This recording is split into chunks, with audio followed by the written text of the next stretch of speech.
আমি আমার এক বন্ধুর বিয়ের দাওয়াত পেলাম। খুশি মনে সাজগোজ করে গেলাম।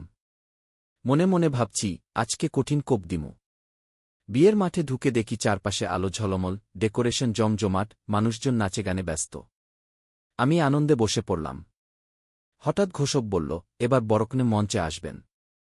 আমি হাততালি দিতে দিতে মঞ্চের দিকে তাকালাম। তারপর যেটা দেখলাম, আমার বুক ধড়ফড় শুরু হয়ে গেল। কনের আসনে বসে আছে আমার এক্স প্রেমিকা। আমি ভেতরে ভেতরে ভাবছি, আরে এ কি? আমি তো ভেবেছিলাম চিরদিনের জন্য হারিয়ে গেছে, আর আজ বিয়ের আসরে আবার সামনে হাজির।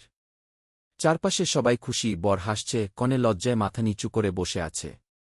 আর আমি শুধু চেয়ার ধরে বসে আছি, মুখ হা হয়ে গেছে।